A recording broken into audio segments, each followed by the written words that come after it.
아멘. 한 번 더 할렐루야. 네, 오늘도 아포슬 예배 가운데 오신 여러분을 환영하고 축복합니다. 3층, 4층 생명홀에 계신 분들, 그리고 보이지 않지만 2층에 계신 사랑홀에 계신 분들, 그리고 영상으로 함께 하시는 모든 아포슬 지체 여러분을 환영하고 축복합니다. 이 시간 찬양하실 때 주님이 우리를 만나기를 너무 기다리셨습니다. 그 마음에 반응하기를 소망합니다. 아멘. 주님이 우리를 향한 그 사랑의 마음을 보여주셨을 때 여러분 이 시간 그 주님 앞에 반응하기를 소망합니다. 아멘. 함께 찬양하겠습니다.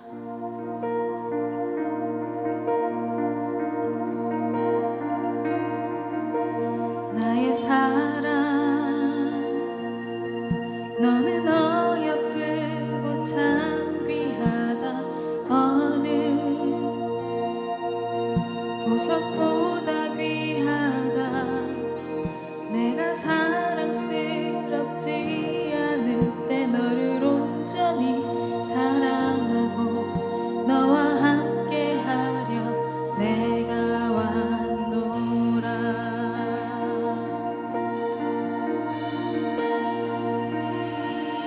주의 사랑, 이 사랑은 결코 변치 않아. 모든 계절 돌보시네. 풀은 마르고 꽃은 시드나 주의 말씀은 신실해. 실수가 없으신 주만 바라라. 주님의 나라와 뜻이 나의 삶 속에 임하시며 주님 알기를 주만 보기를 소망해.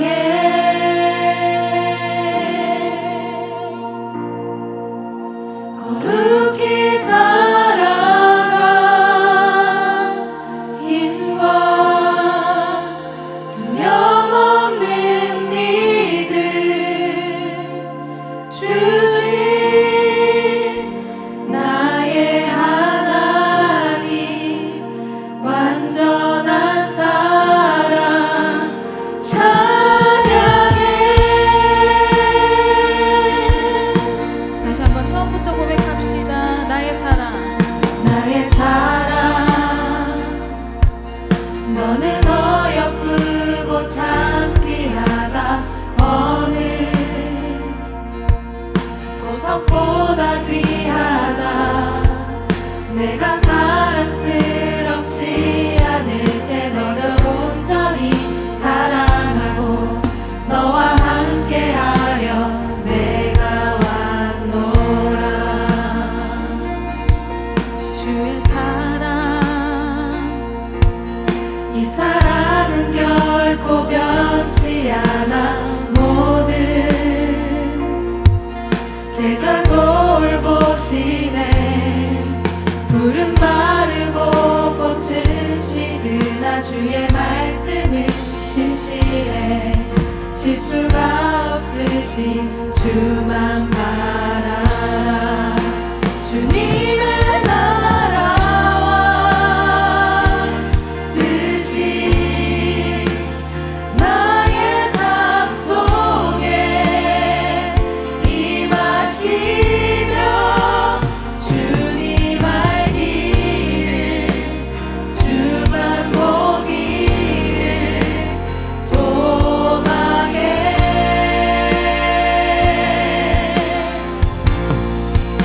거룩히 살아가 힘과 두려움 없는 믿음 주신 나의 하나님. 완전한 사랑 찬양해. 주님의 나라와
네, 우리 그 자리에 일어나셔서 다 같이 찬양하겠습니다. 이 시간 찬양하실 때 이 찬양 아시는 분 계시죠?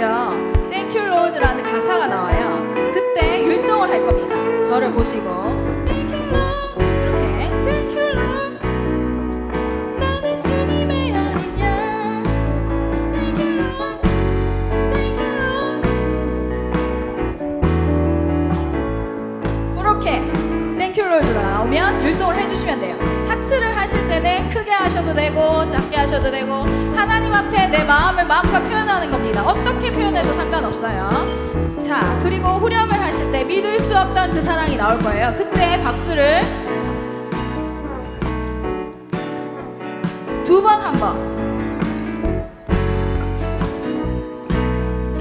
요렇게 해주시면 됩니다. 다 같이 찬양하겠습니다.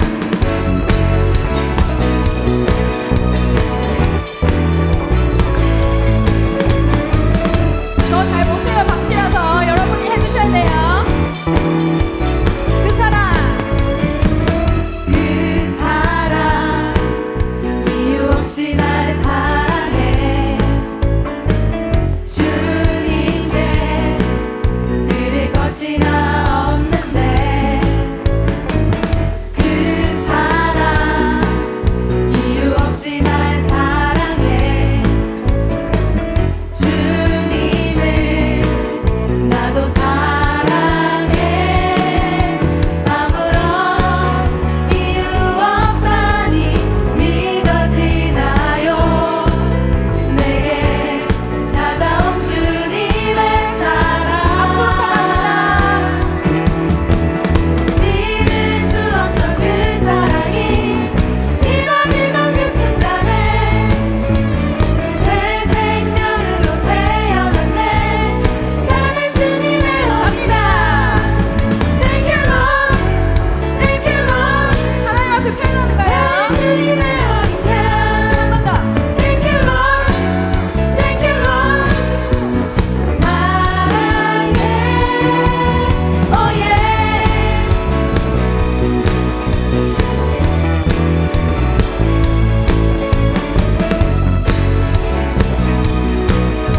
다시 한번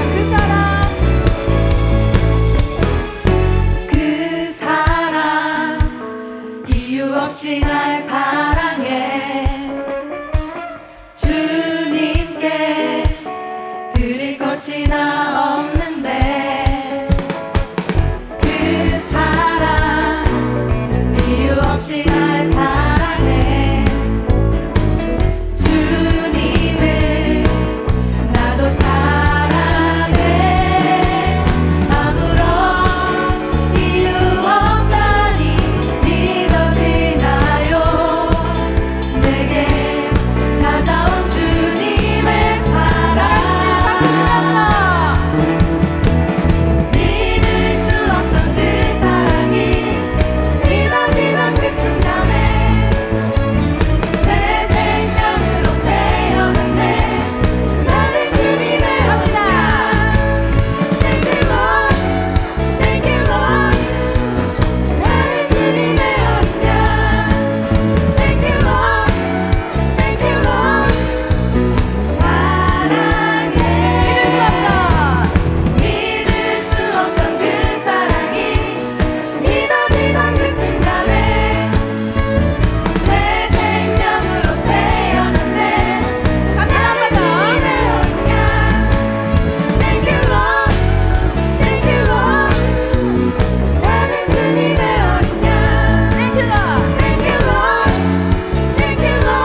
주의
사랑은 결코 변치 않아 모든 계절 돌보시네. 풀은 마르고 꽃은 시드나 주의 말씀은 신실해. 실수가 없으신 주만 바라라. 주님의 나라와 뜻이 나의 삶 속에 임하시며 주님 알기를 주만 보기를 소망해.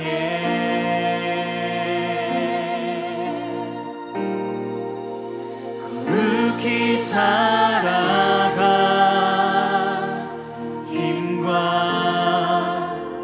두려움 없는 믿음 주신 나의 하나님 완전한 사랑 찬양해.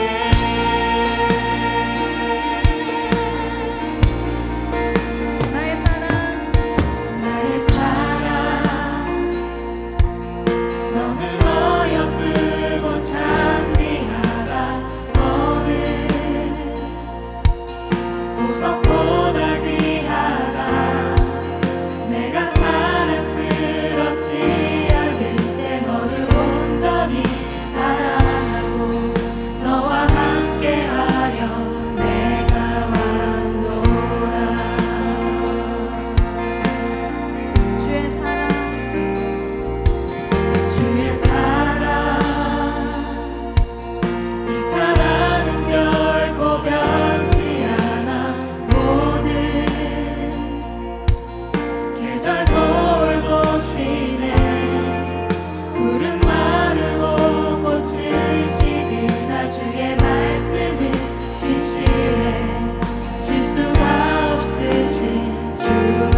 다 같이 기도드리겠습니다. 찬양과 경배를 받으시기에 합당하신 하나님 아버지, 저희를 하나님의 자녀 삼아 주시고 주님의 은혜와 사랑 가운데 거하게 하시니 감사와 찬양과 영광을 드립니다. 거룩한 주일에 영과 진리로 주님께 예배하게 하시니 감사를 드립니다. 이 시간이 주님과 깊이 교제하며 은혜와 기쁨이 충만한 시간이 되게 하여 주시옵소서. 은혜의 하나님 아버지, 한 주간 동안 코로나라는 변명하에 혹시라도 거룩하고 참되게 살지 못한 부분이 있다면 이 시간 주님 앞에서 회개합니다. 예수 그리스도의 보혈로 저희의 죄를 깨끗하게 하시고 저희의 연약한 의지를 고쳐주시고 새롭게 하여 주시옵소서. 능력의 아버지 하나님, 저희 청년 아포슬 지체들이 하나님의 자녀로서 저희의 삶의 중심의 말씀 위에 두게 하여 주시옵소서. 때를 얻든지 못 얻든지 늘 하나님의 영광을 위하여 살게 해 주시옵소서. 주님의 복음이 증거되고 하나님의 나라가 확장되는 데 쓰임받는 귀한 지체들로 삼아 주시옵소서. 여호와는 네게 복을 주시고 너를 지키시기를 원한다고 하셨습니다. 저희가 드리는 이 예배를 통해 하나님의 보호하심을 충만히 느끼는 시간이 되게 하여 주시옵소서. 특별히 진학의 문제로, 취업, 창업을 위하여 또한 직장 문제로 주님께 기도합니다. 가족의 질병으로 가족의 구원을 위하여, 자신의 결혼을 위하여 기도하는 이들에게 가장 선한 길로 인도해 주시옵소서. 사랑의 하나님 아버지, 현재 모든 인류가 육체적, 경제적 어려움을 겪고 있습니다. 그러나 이것을 통해 더욱 하나님을 경외하고 소외된 이웃을 한 번 더 돌아보는 계기가 되게 하여 주시옵소서. 유례 없는 질병의 벽이 있지만 그럼에도 주님의 주신 사명을 잊지 않게 해주시고, 사회적 거리두기라는 큰 벽이 있지만 그럼에도 이웃을 위한 사랑과 실천을 잊지 않게 해주시옵소서. 예수께서 가라사대 내 마음을 다하고 목숨을 다하고 뜻을 다하여 주 너의 하나님을 사랑하고 그와 같이 내 이웃을 내 몸과 같이 사랑하라 하셨습니다. 하나님 사랑과 이웃사랑이라는 이 십자가의 도를 온몸으로 실천하는 아포스린이 되게 하여 주시옵소서. 그래서 장차 하나님의 정의가 살아 숨쉬고 하나님의 성령이 충만한 선교 대한민국에서 전 세계에서 크게 쓰임받는 우리 청년들이 되게 하여 주시옵소서. 현재 우리나라뿐 아니라 전 세계적으로 동성애를 부추기는 차별금지법이 성행하고 있습니다. 이런 악법이 우리나라뿐 아니라 전 세계에서 발 붙이지 못하게 해주시고 특별히 우리나라가 이 부분에서 앞장서게 해주시옵소서. 주님, 예배를 위하여 기도합니다. 청년 아포스를 숨기고 이 예배를 위하여 섬기고 수고하는 많은 손길들을 기억해 주시옵소서. 그들에게 갑절히 은혜를 부어 주시옵소서. 말씀을 전하시는 대준현 목사님께 성령 충만한 영감을 주시고 주님이 주시는 지혜와 능력으로 말씀을 증거하게 해 주시옵소서. 이를 통해 우리가 하나님의 뜻을 깨닫고 새로운 결단의 시간을 갖게 해 주시옵소서. 이제 예배의 시작입니다. 여호와께 그의 이름에 합당한 영광을 돌리며 거룩한 옷을 입고 여호와께 예배할지어다 라고 말씀하셨습니다. 우리는 이제 거룩한 옷을 입고 하나님 앞에 섭니다. 부디 우리의 하나님을 향한 우리의 뜨거운 마음과 찬양이 하늘에 닿기를 소원합니다. 이 모든 말씀 예수님의 이름으로 기도드립니다. 아멘.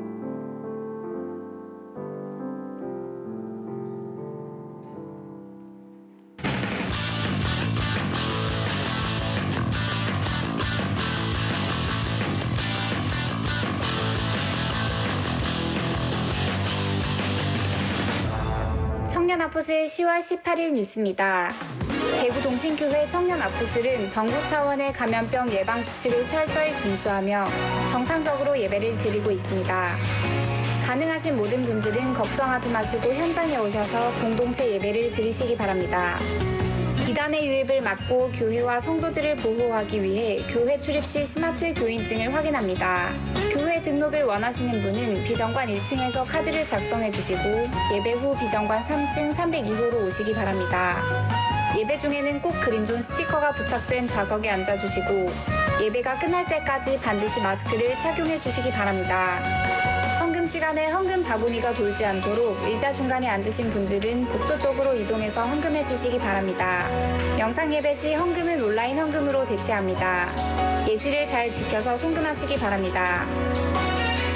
수성대에 주차하신 분들은 오후 5시 30분 전에 주차관리실에서 주차권을 뽑아 가셔서 출차 시 수성대 요금 정산소에 제출해 주시기 바랍니다. 주차권은 예배 전에도 받으실 수 있습니다. 오늘은 별더 음식 주일입니다. 내 영혼이 살고 이웃을 살리는 한 끼 금식에 동참하는 아포스들이 됩시다. 대구 동신교회 담임 목사님이신 권성수 목사님의 주일 설교 3분 요약을 유튜브를 통해 시청하실 수 있습니다. 그 외 여러 다양한 영상들은 아포슬 공식 SNS에서 확인하실 수 있습니다. 결혼학교를 모집합니다. 아포슬 홈페이지에서 신청하실 수 있으며 결혼 예정자와 신혼부부만 신청하실 수 있습니다. 대구 동신교회는 동성애에 대한 반대와 비판조차 처벌하려는 포괄적 차별금지법 제정에 반대합니다. 포괄적 차별금지법안의 문제점과 폐해를 설명하는 자세한 자료가 교회 홈페이지 공지사항란에 게시되어 있으니 참고하시기 바랍니다. 2021년 리더 컨택이 진행되고 있습니다. 내년에 좋은 리더들이 세워질 수 있도록 기도해 주시기 바랍니다. 2021년 팀 구성은 아래와 같이 개편됩니다. 아포슬 실시간 영상 예배를 드리시는 분들은 각자의 자리에서 몸과 마음을 정갈하게 하고 집중해서 예배를 드리시기 바랍니다. 10월 18일 아포슬 뉴스 여기서 마칩니다.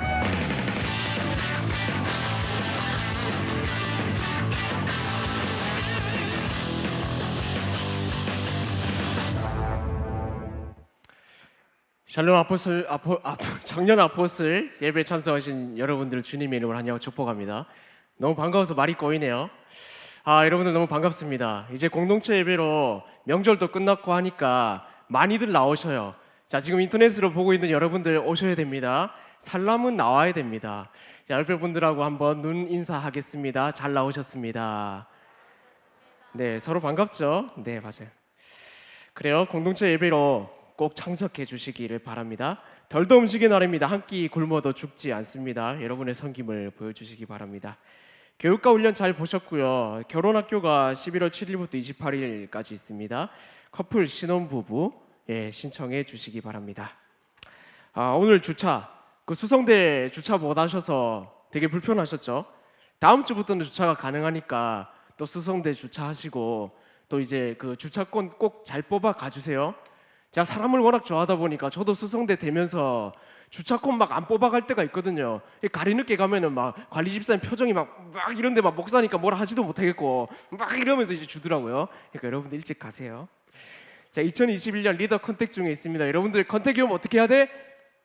막 이런 얘기가 있더라고요. 처음에 올 때는 한번 거절해 줘야 된다. 그러지 마세요. 속이 썩어요. 알겠죠? 4팀 여러분 보고 있습니다. 다른 팀도 마찬가지입니다. 섬겨주세요. 자, 큐티책 판매 중입니다. 여러분들 1년 동안 큐티 잘 못했다면 11월, 12월은 꼭 사서 하세요. 그럼 1년 다 한 걸로 하나님이 봐주시지 않을까 생각은 그래 되는데 모르겠습니다. 자, 여러분들 큐티책 어떻게든 계산해 드릴 테니까 일단 오세요. 마음이 큐티책 그냥 오세요. 어떻게든 계산해 드릴 테니까 여러분들 돈 없다 하면은 팀 목사님한테 가시고 팀 목사님도 없으면 디렉터 목사님 모르겠습니다. 네. 다른 광고는 주보를 참고해 주시기 바랍니다. 오늘 함께 나눌 하나님 말씀 보도록 하겠습니다. 오늘 함께 나눌 하나님의 말씀 마태복음 7장 12절 말씀입니다. 자, 우리 큰 목소리로 다 같이 한번 한 절이니까 읽어 보도록 하겠습니다. 시작. 예수에 대하여 무리 중에서 수군거림이 많아 어떤 사람은 좋은 사람이라며 어떤 사람은 아니라 무리를 미혹한다 하나. 아멘. 저희의 디렉터이신 배준현 목사님 나오셔서 설교해 주실 때 뜨거운 박수로 환영해 주시기 바랍니다.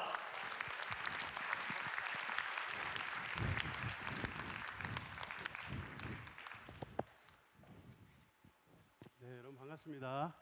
여러분 잘 지내셨죠? 네, 여러분 방금 엄청 큰 방송 사고가 있었는데 본문이 잘못됐어요. 네, 마태복음 7장 12절 말씀이 아니에요. 아까 그 말씀은. 네, 다시 한번 찾아서 오늘 띄워주시면 좋을 것 같아요. 내 성경이 잘못됐나? 7장 12절 아닌데. 몇 번 찾아봤는데. 그거 봐, 아니잖아. 마태복음 7장 12절 아니에요, 그거. 다시 한번 띄워주세요. 말씀 봉독 한 번 더 하겠습니다. 할 수 있어요, 지금? 좀 이따 해야 돼요.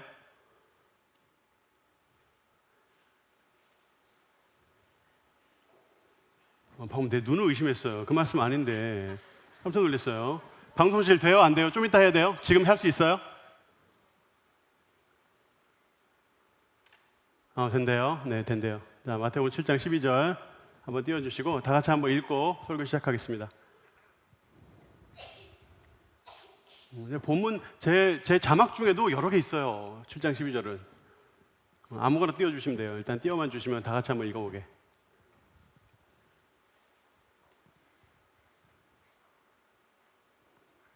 네, 같이 한번 읽겠습니다. 시작. 그러므로 무엇이든지 남에게 대접을 받고자 하는 대로 너희도 남을 대접하라. 이것이 율법이요 선지자니라. 아멘. 네, 감사합니다. 제가 미국에 처음 가서 이제 유학을 시작을 할 때 사람들이 저를 별로 안 좋아하더라고요. 그냥 딱 갔는데 그냥 싫어하더라고요. 제가 뭘 한 것도 아니고 그냥 갔는데 저를 별로 싫어하고 좀 경계하고 그런다는 느낌을 제가 가서 받았어요. 근데 사실 그런 걸 신경 쓸 정신이 없었어요. 가서 공부해야죠. 뭐 돈이 없고 재정이 없으니까 일해야죠. 뭐 사실 정신이 없어요. 뭐 가족들 챙겨야 되죠. 할 게 얼마나 많아요. 그러니까 뭐 정신없이 지나다가 뭐 한 몇 개월, 그게 한 몇 개월 갔어요. 그래도 몇 개월 지나고 뭐 괜찮아지고 이렇게 해가지고 그냥 쑥 지나왔거든요. 그래서 쑥 지나와서 이제 제가 한참 논문 쓰고 이제 마무리할 때쯤에서 아주 가까운 지인에게 나 처음에 여기 왔을 때 그런 느낌 받았었다 하는 이야기를 제가 했더니 그분이 저한테 한 가지 이야기를 해주는데 제가 깜짝 놀랐어요. 사람들이 그때 저를 미워했던 이유가 있더라고요. 뭘 것 같아요? 제가 강아지를 데리고 왔기 때문이었어요. 제가 그때 요 강아지 여기 시추인데 저희가 미니라고 불렀어요. 미니. 그래서 저희 장모님 성이 이제 조씨신데 이제 영어로 하면 CHO 초잖아요. 그래서 초미니 이렇게 불렀거든요. 작게 커라 이런 뜻에서 초미니라고 불렀는데 이제 저 친구를 제가 6개월에 사다가 손에 이렇게 올라가요. 요 손에 이렇게 올라가요. 이렇게 조그말 때부터 이제 키워가지고 유학 가기 직전까지 이제 키우니까 8살인가 그때 9살인가 그랬어요. 강아지 나이가 8살, 9살 절대 적지 않거든요. 근데 유학을 가는데 이 강아지를 데리고 갈 수 있나요? 뭐든지 다 줄이고 가야 되는데. 근데 안 데리고 가려니까 자꾸 이런 소리가 들리는 거예요. 다 컸는데, 다 커가지고 주인하고 오랜 정이 쌓였는데 갑자기 주인이 바뀌면 일찍 죽는다 이런 소리가 들리더라고요. 그래서 못 놓고 가겠더라고요. 그래서 데리고 가야 되겠다 이렇게 생각하고 알아봤더니 의외로 쉽더라고요. 데리고 가는 게. 미국으로 강아지를 데리고 들어가는 게 생각보다 어렵지 않더라고요. 사람 비행기 값은 막 뭐 100만 원도 넘어가잖아요. 근데 쟤는 한 15만 원, 20만 원만 들이면 비행기 태우더라고요. 그래서 데리고 갔죠.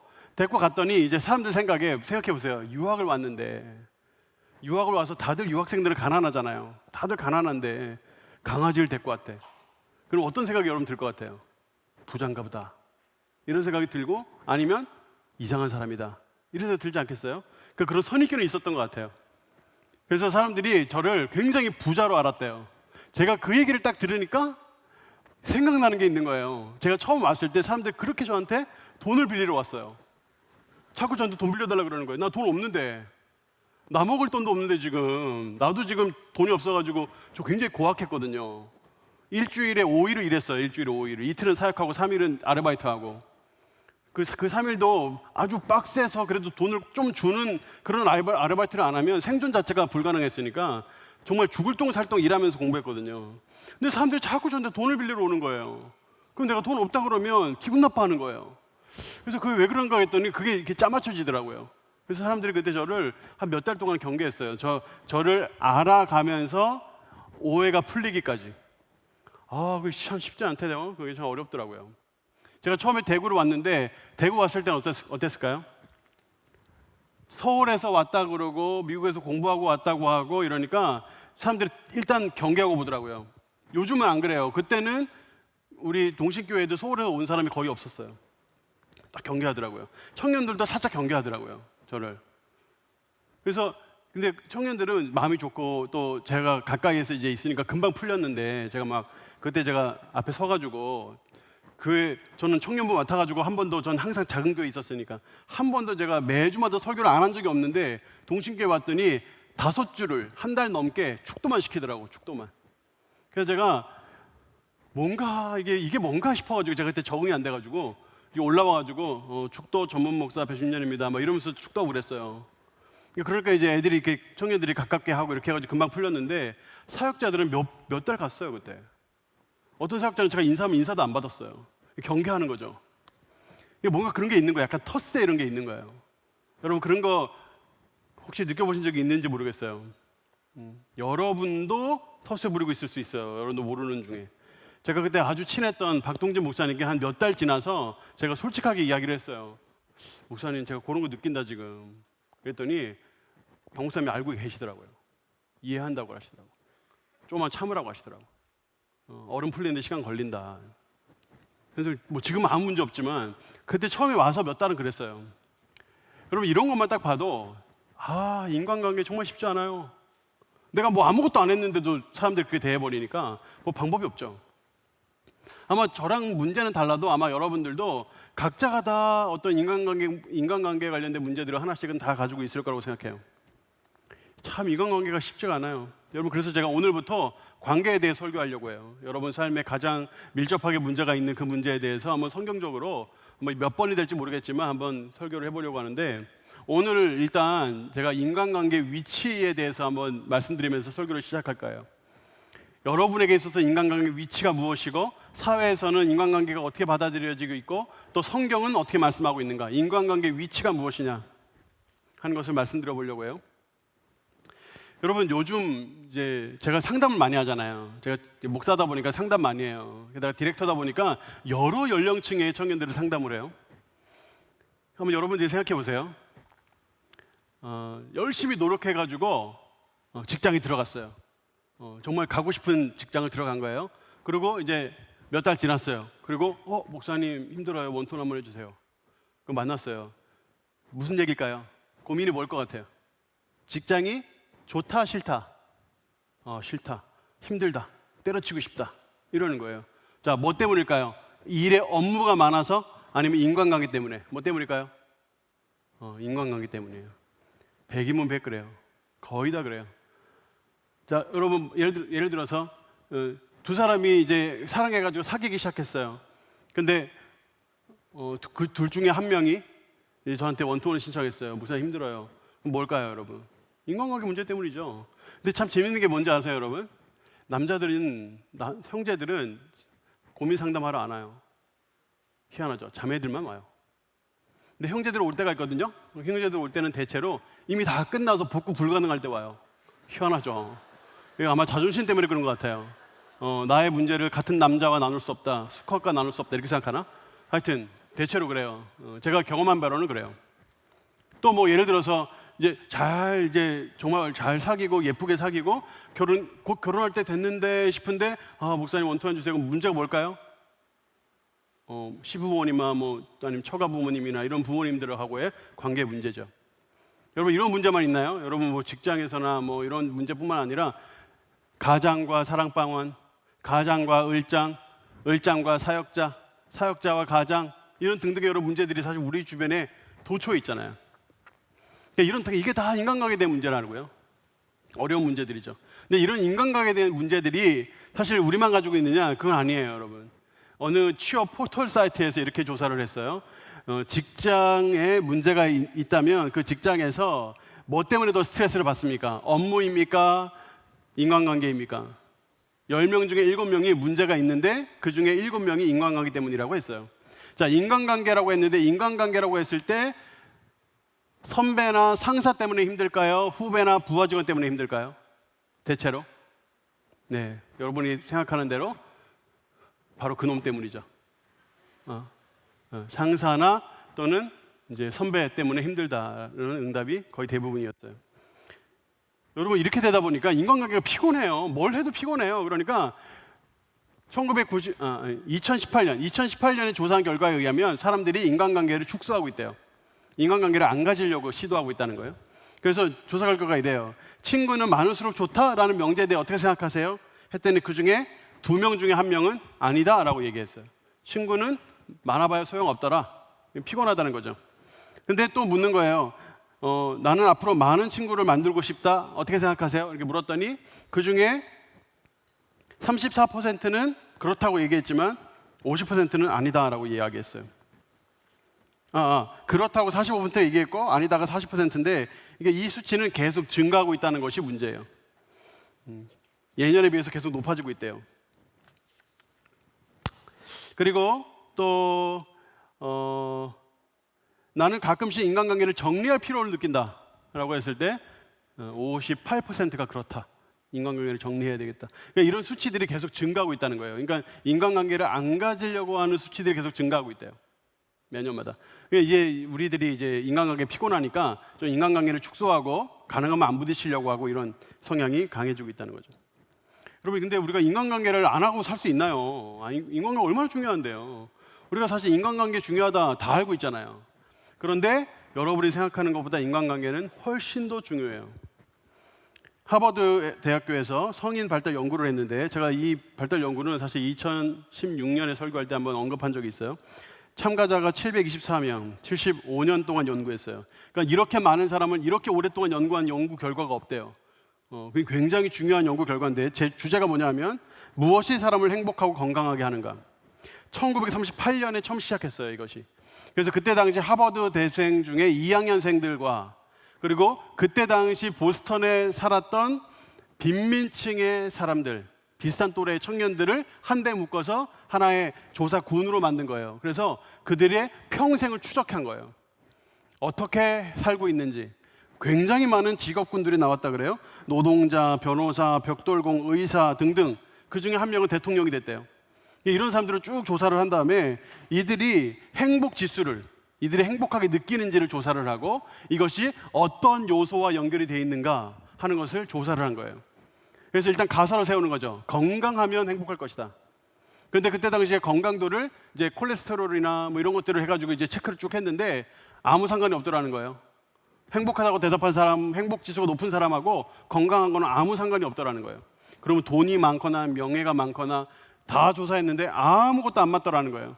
근데 그 중에 맞는 걸 하나 찾았어요. 정확하게 맞아 떨어지는 거. 아, 이거 있으면 행복하구나. 알 수 있는 거. 뭐였을 것 같아요? 좋은 관계. 근데 이 좋은 관계라는 것은 사람, 좋은 가까운 친구가 많다는 거하고 아무 상관이 없대요.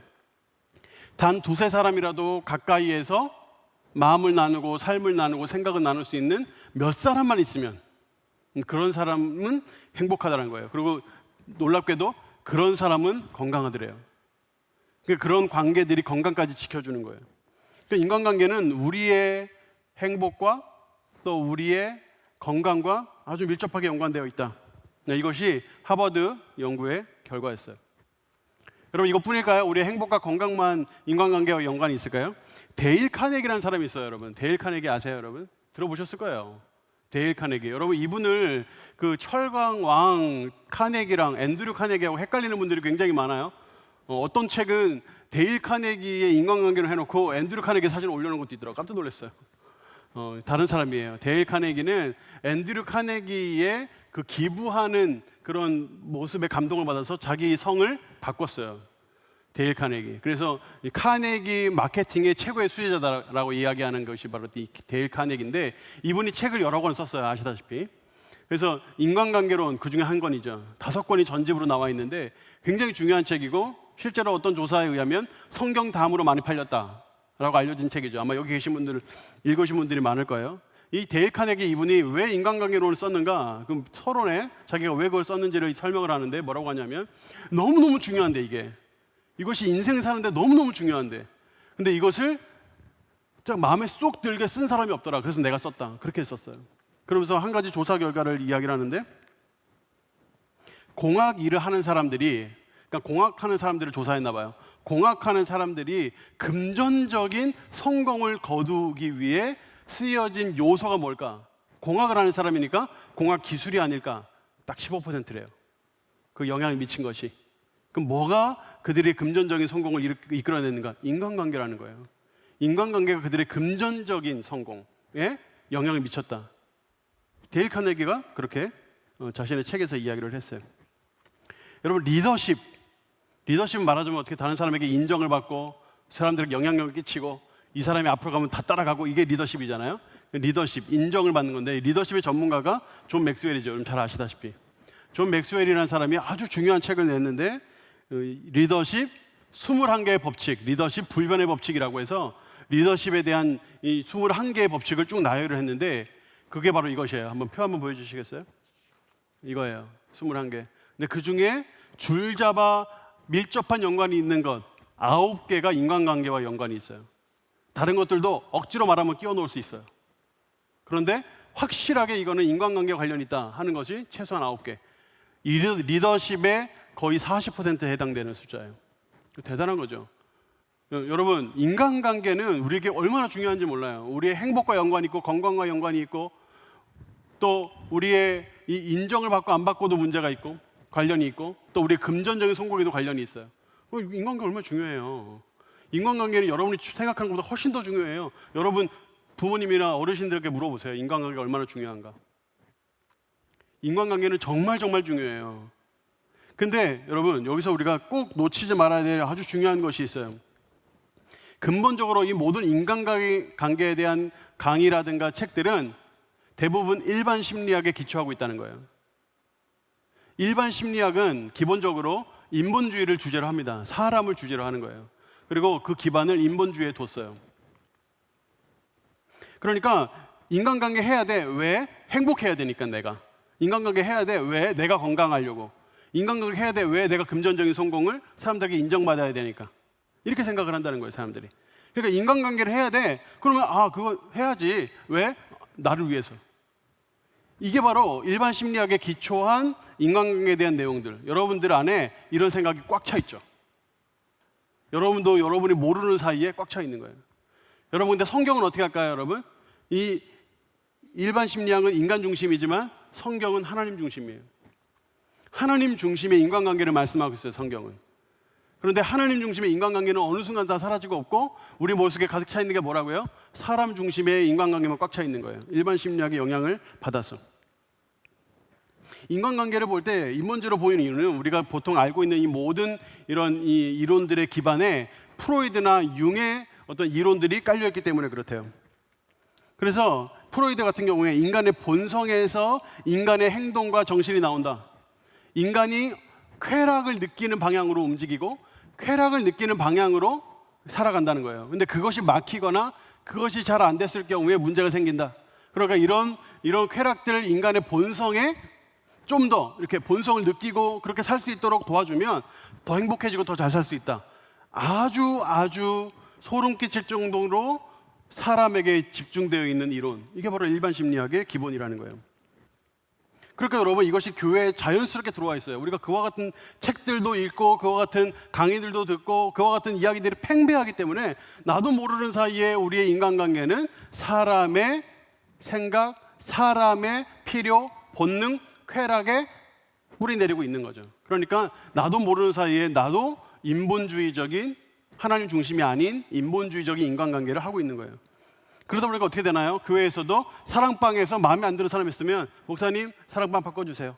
이렇게 되는 거예요. 난 사랑방 안 나가. 왜요? 그 사람이 싫으니까. 이렇게 되는 거예요. 왜요? 그 인간관계는 내 중심이어야 해요. 내가 가서 힘들면 난 할 필요가 없어. 이렇게 생각하는 거지. 그러니까 그런 식의 생각들이 나도 모르는 사이에 들어와 있는 거예요. 이거를 다 받아줘야 되는 시대에 우리가 살고 있는 거죠. 여러분 그렇다고 해가지고 일반 심리학이 다 쓸데없다, 다 버려라 이런 뜻은 아니에요. 일반 심리학이 인간에 대해서 굉장히 연구를 많이 하고 깊이 있게 들어가고 그런 부분에 대해서 많은 생각들을 나열하는 거 맞아요. 그래서 그런 것들을 활용하고 이용하는 건 지혜로운 거예요. 그러나 우리의 인간관계 중심은 하나님 중심이 되어야 한다 하는 거예요. 여러분 그래서 제가 오늘 여러분들에게 이 인간관계에 대해서 말씀드리면서 오늘 서론적으로 인간관계에 또 오늘 하나님 말씀 마태복음 7장 12절 말씀을 중심으로 해서 총론을 하려고 그래요. 서론이기도 하고 총론이기도 한 이 인간관계에 있어서 가장 중요한 말씀, 이 말씀을 함께 생각해 보면서 우리가 오늘 한번 이 서론을 한번 인간관계에 대한 서론을 한번 해보려고 그래요. 여러분 인간관계 서론 제가 저기다가 이제 핵심이라고 하면서 황금률이라고 적었는데 황금률이 뭐냐면 바로 마태복음 7장 12절 말씀이에요. 여러분 잘 아실 거예요. 이 말씀 한 번 더 한번 보여주시겠어요? 여러분 우리가 다 한번 읽었죠. 무엇이든지 남에게 대접을 받고자. 저 대접이란 말이 조금 혹시 어폐가 있을 수 있어요. 대우라고 해도 돼요. 누군가에게 뭔가 나는 이거 받고 싶다라는 것이 있으면 난 이런 대우를 받고 싶다. 어떤 이런 위로를 받으면 좋겠다. 이런 것이 있으면 먼저 그렇게 하라는 거예요. 먼저 그렇게 하라고. 근데 그것이 뭐래요? 이것이 율법이요 선지자다라고 말씀하고 있어요. 율법이요 선지자다. 저거는 하나의 관용구인데 구약을 뜻하는 거예요. 이게 바로 구약의 말씀이다. 이것이 바로 하나님의 말씀이다. 이것이 하나님 말씀의 요약이다. 이런 뜻이에요. 무엇인지 남에게 대접을 받고자 하는 사람은 남에게 먼저 해줘라. 이거.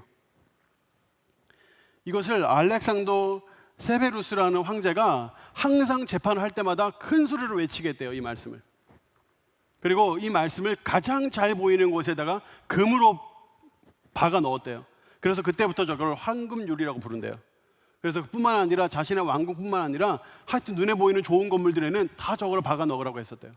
그러니까 사람들이 저 말씀을 황금유리라고 부르기 시작했대요. 저 말씀은 아주 중요한 말씀이고 우리만이 아니라 사회에서도 다 알고 있는 말씀이죠. 여러분도 들었어도 몇 번을 들었을 말씀이죠. 근데 여러분, 저 말씀을 사람들이 해석을 할 때 굉장히 인본주의적으로 해석을 한다는 게 큰 함정이에요. 저 말씀을 갖다 놓고 강의를 하는데 굉장히 인본주의적으로 강의하더라고요. 깜짝 놀랐어요. 여러분, 저 말씀은 저렇게 동떨어져 있는 말씀이 아니에요. 저거는 예수님의 산상수훈의 중간에 나오는 말씀이에요. 문맥이 있는 말씀이에요. 그러니까 문맥을 파악을 해서 이 말씀이 도대체 어떤 의미인가를 정확하게 아는 것이 굉장히 필요해요. 그래서 그 말씀을 오늘 먼저 드리려고 그래요. 여러분, 근데 사실 이런 이야기를 할 때는 좀 여러분들이 지루할 수 있어요. 피곤하고 힘들 수 있어요. 좀 어렵게 들릴 수 있어요. 그래서 우리는 박성호 목사님께 배운 바로 그거를 한번 하고 싶어요, 여러분. 자, 여러분 손을 한번 들어보세요. 여러분, 이거 박성호 목사님이 여러분 안 따라가지고 굉장히 상처받은 거 알아요? 그날 굉장히 설교 잘했는데 자기는 청년부 설교를 안 맞대요. 아무도 안 따라하더래요. 여러분, 자 해보세요. 자, 이렇게 경건한 마음으로 여러분 머리에 넣으세요. 자, 잘 들어보세요, 여러분. 지금부터 하는 말을. 제가 여러분 이거 마태복음 내가 설명을 해야 되겠다라고 생각을 하고 금요 기폭이 딱 갔는데 담임 목사님이 이 설교를 딱 하시더라고요. 깜짝 놀랐어요. 내가 생각하는 것보다 훨씬 더 쉽고 훨씬 더 재미있게 설교를 딱 하시더라고요. 깜짝 놀랐어요. 내가 생각하는 것보다 훨씬 더 쉽게 설교하시더라고요. 금요 기폭 오세요, 그러니까 여러분. 지난주에 이 설교했고 다음 주도 그와 연관돼서 설교하실 거예요. 자, 마태복음 4장 17절 말씀 한번 보세요, 여러분. 자, 예수님께서 공생애를 시작을 하시면서 처음 이렇게 말씀하셨어요. 회개하라, 천국이 가까이 왔느니라. 저기 비로소라는 말은 이제부터 시작했다는 뜻이에요. 이제 공생애를 시작하는 거예요. 이 말씀을 시작하시고 그 다음에 이걸로 끝나지 않고 19절에 네, 말씀하신 나를 따라오라. 내가 너희를 사람을 낚는 어부가 되게 하리라. 그러니까 예수님께서 천국 백성이 되라 라고 사람들에게 이야기하고 너희들만 천국 백성 되는 게 아니라 다른 사람도 천국 백성 되게 만들어라 라고 말씀을 하시고 천국 백성이란 이런 사람이야 하고 5장부터 설명을 시작을 하신 거예요. 7장까지. 이해되죠? 근데 5장부터 7장의 그 내용이 뭐 그 얘기의 중간에 바로 이 말씀이 있는 건데 처음에 여러분 일단 들어보세요. 처음에 그 예수 믿는 사람, 그러니까 천국 백성들은 이런 사람이야 하고 정체성을 설명을 하고 또 그 이후에 예수 믿는 사람 또 천국 백성은 이렇게 영향력을 미쳐 라고 설명을 한 다음에 5장 17, 18절 말씀을 하세요. 자, 5장 17절, 18절 말씀 같이 한번 읽어보겠습니다. 자, 시작. 내가 율법이나 선지자를 폐하러 온 줄로 생각하지 말라. 폐하러 온 것이 아니요 완전하게 하려 함이라. 진실로 너희에게 이르노니 천지가 없어지기 전에는 율법의 1.1획도 결코 없어지지 아니하고 다 이루리라. 자, 율법과 선지자, 이거 제가 아까 얘기했죠. 구약이라고 했죠. 구약을 내가 없애러 온 게 아니다. 완성하러 왔다. 이거 1.1획도 없어지지 않는다. 내가 완성할 거다 라고 말씀을 하시고 그러고 나서 마태복음 7장 12절에 이런 말씀이 또 나오는 거예요. 이것이 율법이요 선지자다. 그래서 이거를 하나의 인클루전이라고 부르기도 하는데 이것이 하나의 포괄구조예요. 포괄구조. 구약에 대해서 내가 얘기할 건데 구약을 내가 완성하러 왔다. 그래서 구약의 완성자로서 말씀을 하시고 마무리로 그 결론적으로 7장 12절 저 말씀을 딱 하시고 마무리를 딱 짓는 거예요. 그래서 구조가 이렇게 돼 있어요. 자, 구조 한번 보여주세요. 이렇게 돼 있는 거예요. 천국 백성의 정체성에 대해 말씀하시고 복이 있는 사람은 심령이 가난한 자는 쭉 얘기하잖아요. 심령이 가난한 자는 천국이 그들의 것이며 쭉 설명하잖아요. 그런 정체성을 다 설명하시고 영향력, 빛과 소금, 소금과 빛에 대해서 설명하시고 그러고 나서 내가 구약 완성하러 왔어 하고 구약 말씀을 이야기하잖아요. 천국 백성이 어떻게 살아야 되는가? 천국 백성 옳다는 게 뭐냐? 살인하지 마라 그랬지. 살하지 말라는 것이 그냥 사람만 안 죽이면 된다는 뜻이 아니라 누군가를 미워하거나 누군가에게 바보라고 거짓말 이야기하거나 그거 다 죽이는 거야. 간음하지 말라고 했지. 누군가를 보고 음욕을 품으면 그것도 간음이야 하고 구약의 말씀을 다시 풀어서 설명을 하시는 거예요. 자, 다시 한번 보여주세요. 아까 그 구조. 네. 그래서 천국 백성의 의에 대해 설명을 하시고 근데 의를 행하면서 위선을 행할 수 있으니까 또 돈에 넘어갈 수 있으니까 위선과 물질에 대해서 설명을 하시고 또 구약을 지켜나가면서 분별력을 가져야 되니까 분별력에 대해 말씀하시고, 기도를 말씀하시면서 균형을 잡으시고, 마무리 천국 백성으로서 살아가는 구약을 완성하시는 분으로서의 마지막 결론, 그것이 바로 황금률이고, 그리고 이것이 바로 율법이요 선지자다 하고 마무리를 딱 지으신 거예요. 그리고 그 이후에 천국 백성의 좁은 문, 또 천국 백성이라는 것을 알려면 어떻게 되는지 그 시금석에 대해 딱 설명을 딱 하고 그걸 딱 마치는 거죠. 이게 바로 산상수훈이에요. 그러니까 요 안에 포괄 구조를 만들어서 예수님께서 설명을 하시는 거예요. 이게 바로 산상수훈 중에 있는 황금률이라는 거예요. 여러분, 그러면 이제 저 보여주셔도 돼요. 그러면 이제 황금률의 내용을 살펴볼게요. 그러면 저 황금률의 내용이 그럼 정확하게 무슨 뜻이냐? 사실 읽어보면 다 아는데 무슨 말인지. 자, 마태복음 7장 12절 말씀 한 번 더 보세요. 자, 무엇이든지 남에게 대접을 받고자 하는 대로 너희도 남을 대접하라. 이 말은 이런 거예요. 예를 들어서 살인하지 마라.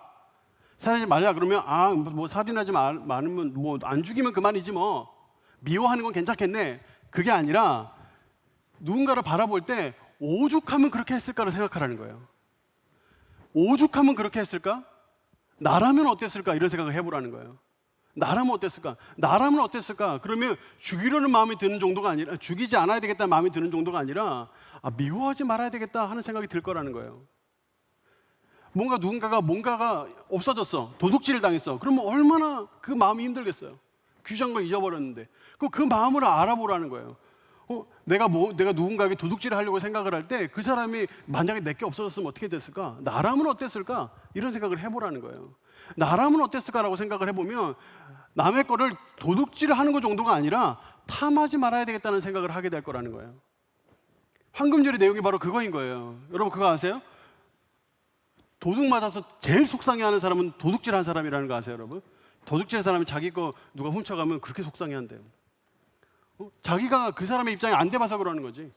그러니까 도둑질하는 거예요. 그런 거예요. 그러니까 돈이 없어가지고 돈 꾸러온 사람이 있으면 그 사람에게 얼마나 힘들까를 생각해 보라는 거예요. 얼마나 힘들어할까. 그래서 그 사람이 나한테 속옷 좀 줘. 그럼 겉옷도 주라는 거예요. 그게 율법적으로 그렇게 하라는 게 아니라 그 사람이 얼마나 힘들었을까, 내가 저 상황이면 어땠을까 하는 생각을 해보라는 거예요. 그럴 때 그렇게 할 수 있을 거라는 거예요. 오리 같이 가자. 오리를 같이 걸어가자. 아무 이유 없이 오리를 같이 걸어가자는데 그게 긴 거리인데 어떻게 걸어가겠어요. 근데 이 사람이 오죽하면 나한테 이런 부탁을 했을까, 이런 생각을 해보라는 거예요. 그러니까 오리 말고 심리도 갈 수 있다는 거예요. 그런 말씀이에요, 산상수훈의 말씀이. 그러니까 이 황금률이라는 것이 단순히 그냥 내가 이렇게 하면 이렇게 해주겠지, 내가 저 사람한테 이렇게 대해주면 이렇게 해주겠지, 이런 식의 얄팍한 말씀이 아니라는 거예요. 이거는 저 사람이 저런 상황이 있는데 내가 저 사람이라면 어땠을까? 저 사람이 그런 상황에 있는데 내가 그런 상황이면 어땠을까? 이렇게 그 사람의 입장에서 생각해 보라는 거예요. 이렇게 생각하는 것이 천국 백성으로서 당연히 할 일이라는 거예요. 당연히. 이거는 나에게 도움이 되기 때문에, 내가 하니까 뭐 좋고 싫고 이렇기 때문에 인간관계를 하고 말고 이런 게 아니라, 이거는 천국 백성으로서 당연히 해야 되는 일이라는 거예요. 당연히. 이게 천국 백성의 삶이라는 거예요. 이렇게 하라는 거예요. 근데 여러분, 이것을 꼭 우리가 예수 그리스도의 가르침이니까 예수 그리스도와 연결시켜야 돼요. 우리가 이렇게 100% 살 수 있어요? 열매를 보아야 안다고 말씀하셨어요. 산상수훈에 보면, 마무리 결론 쪽에 보면 열매로 알리라 그랬어요. 내가 어떻게 이 말씀들을 다 지키겠어요? 오른뺨을 치는데 왼뺨을 내밀래요. 어떻게 그렇게 할 수 있겠어요? 우리가 이거를 100%는 못 지켜요. 우리가 지키려고 애를 쓰겠지만 100%는 못 지킨다고요. 근데 여러분, 놀라운 사실이 뭐예요? 예수 그리스도께서 구약을 완성하신 분이에요. 그분이 예수께서 구약을 완성하셨기 때문에, 그분이 모든 것을 다 행하셨기 때문에 우리는 그분으로부터 구원을 받아요. 그분으로부터 의의를 넘겨받아요. 우리는 그분을 믿는 것으로 그분의 완성을 체험할 수 있는 거예요. 그러니까 우리가 혹 못 지켜도 그걸 못 지킨 거 다 모아가지고 그거 다 짊어지시고 십자가에서 죽으셨잖아요. 우리가 그 예수님 믿으면 우리 삶에 있는 여러 가지 죄의 짐들, 고난의 짐들, 어려운 짐들 다 풀어낼 수 있는 거예요. 우리 주님이 율법과 선지자 모든 것을 다 완성하신 분이시니까. 그렇다고 해가지고 우리 주님이 다 완성하셨으니까 나는 아무것도 안 해도 된다, 그렇게 생각하면 그것도 아주 얄팍하죠.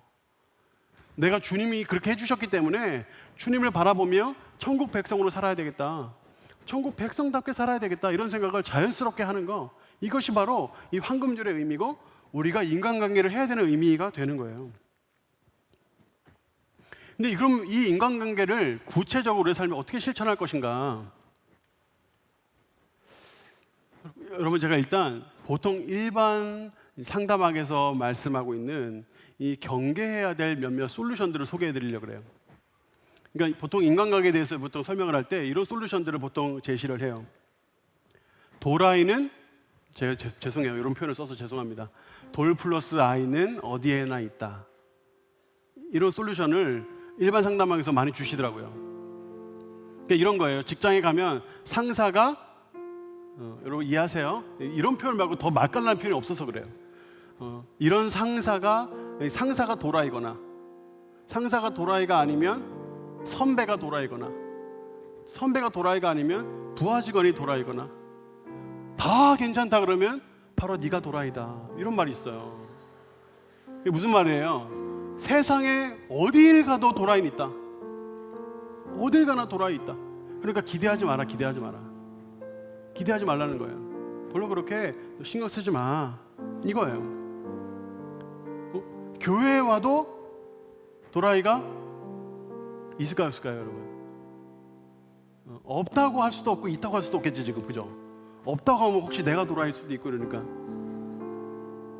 힘든 사람 있죠? 왜 없어요? 인간관계 하다 보면 힘든 사람 있지 왜 없어요? 여러분, 교회라고 없겠어요? 있을 수 있죠, 당연히.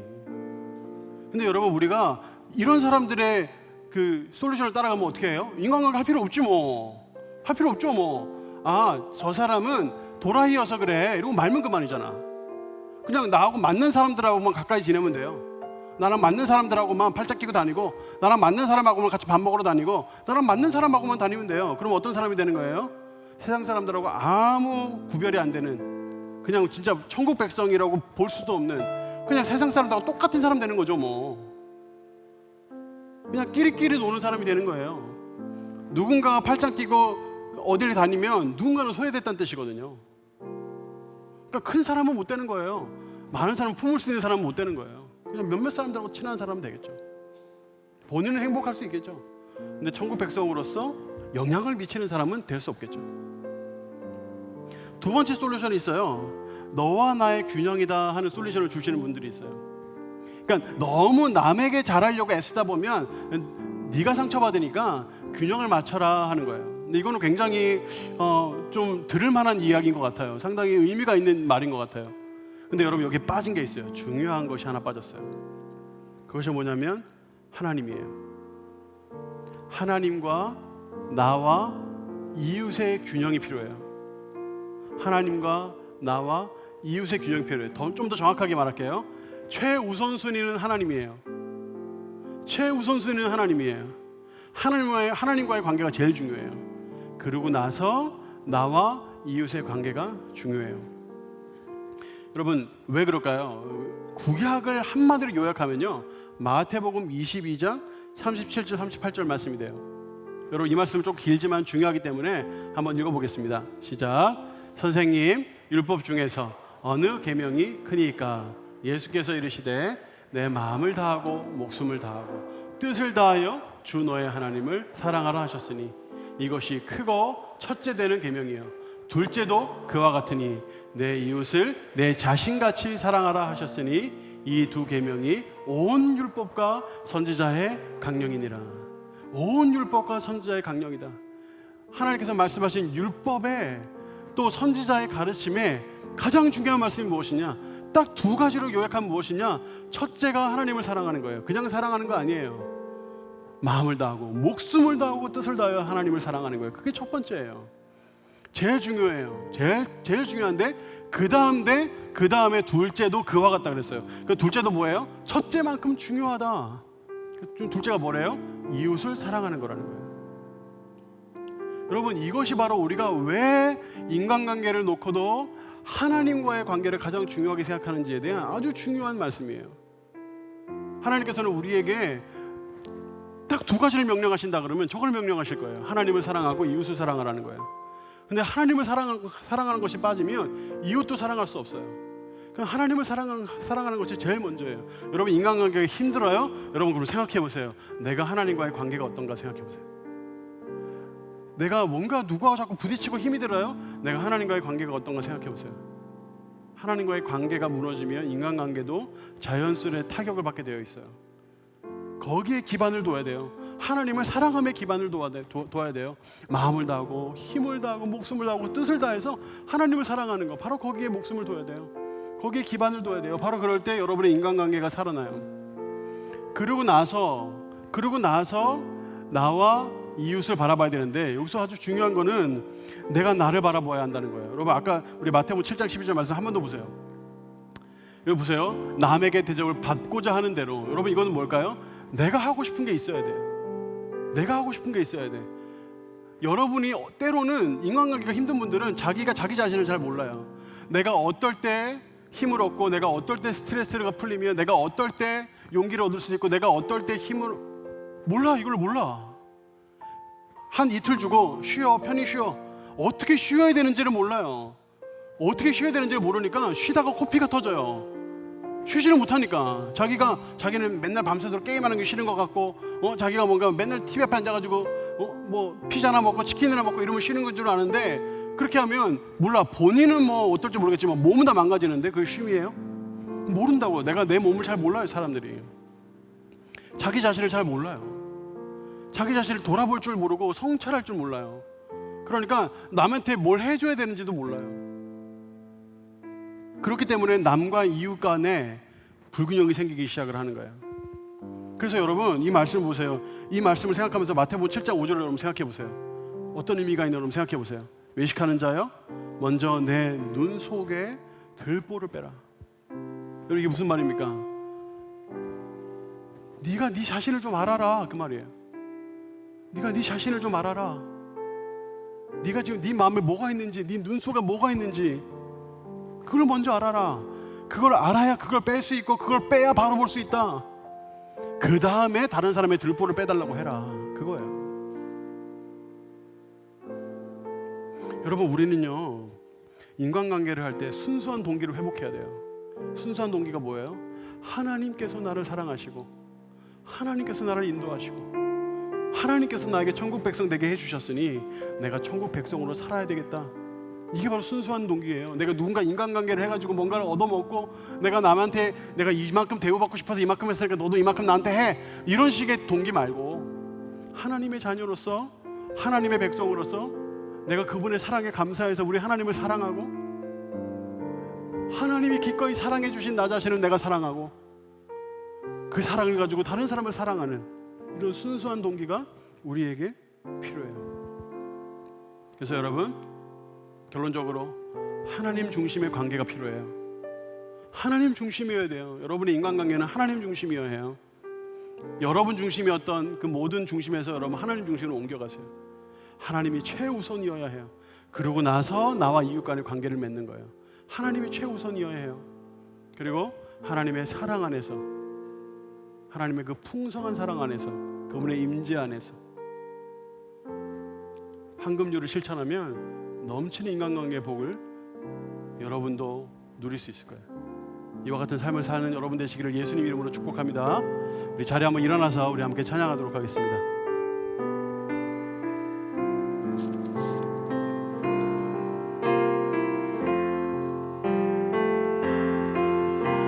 주님과 함께하는 이 고요한 시간, 주님의 보좌 앞에 내 마음을 쏟네. 모든 것 하시는 주님께 감출 것 없네. 내 마음과 정성 다해 주 바라나이다.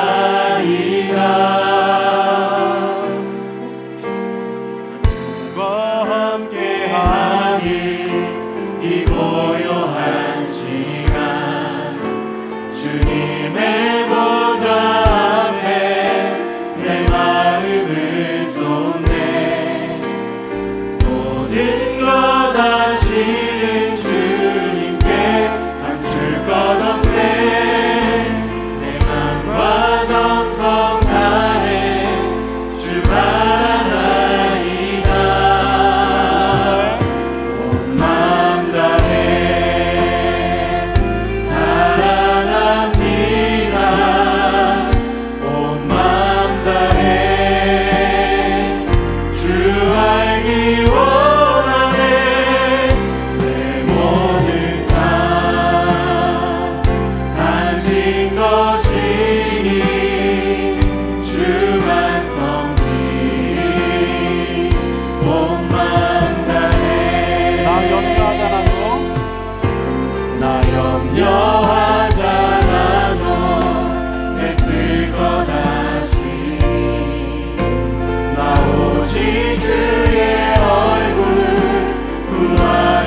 만나보면서 하나님께서 우리에게 사람과 함께, 다른 사람과 함께 더불어 살라고 하셨어요.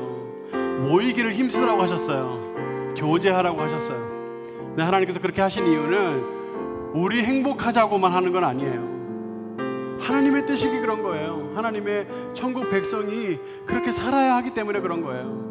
우리의 인간관계가 행복하려면 하나님께 초점을 맞춰야 돼요. 여러분, 그런데 하나님과의 관계 어떠세요? 하나님과 친하게 잘 지내고 계세요? 때로는 오랫동안 기도했던 것이 응답이 안 돼서 하나님 어떻게 나한테 이러실 수 있어요? 하고 멀어져서 다시 주님께 가까이 가지 않은 분들도 있을 거예요. 어떤 분은 그냥 주님과 가까이 하는 게 피곤해, 힘들어. 그 무슨 운동하는 것처럼 막 하여튼 막 숨도 좀 차는 것 같고 애를 많이 써야 되고 이러니까 주님과 가까워지고 싶지 않아요. 가능하면 편하게 살고 싶어요. 그러니까 말씀과도 멀어지고 예배와도 멀어지고 기도와도 멀어지고. 여러분, 그런 분 계세요? 여러분, 이 시간 하나님께 같이 기도합시다. 하나님, 내 삶이 하나님 중심으로, 하나님 사랑으로 채워지게 해 주시옵소서. 이 시간 우리가 하나님의 사랑으로 접속되어서 그 사랑을 풍성히 누리게 하여 주시옵소서. 우리를 위하여 목숨을 버리시기까지 이 땅에 오신 그 예수님, 우리에게 생명을 주시고 풍성히 누리도록 하시는 그 예수님, 그분으로 인하여 풍족한 삶을 사는 우리 인생이 되게 하여 주시옵소서. 주의 사랑이 우리 안에 풍성하게 해 주시옵소서. 우리 한번 주여 한번 간절히 부르짖고 간절히 기도하겠습니다. 주여!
하나님 아버지, 우리 귀한 청년들 주 앞에 나와 있습니다. 이 청년들의 모든 삶의 문제들을 굽어 살피시는 우리 주님, 주님께서 이들의 삶 가운데 하나님의 넘치는 생명력과 사랑으로 더하여 주시옵소서.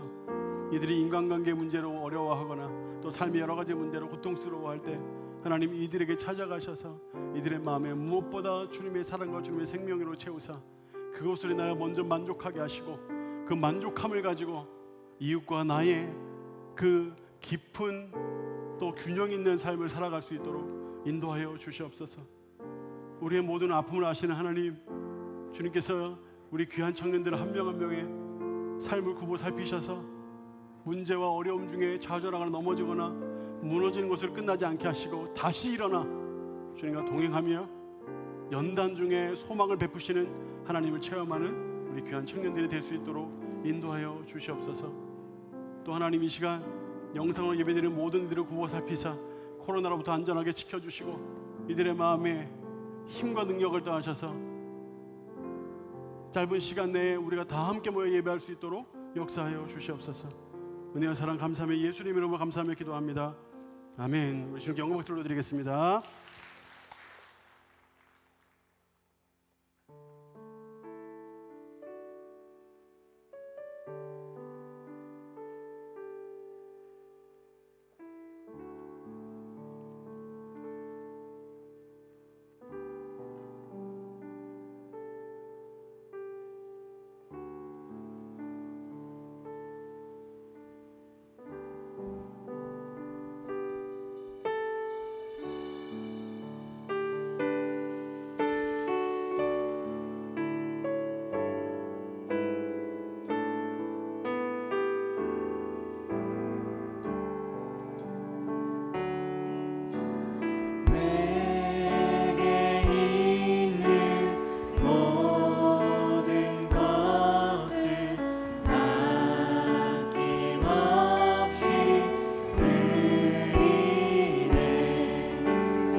예배 나오신 모든 분들을 주님의 이름으로 환영합니다.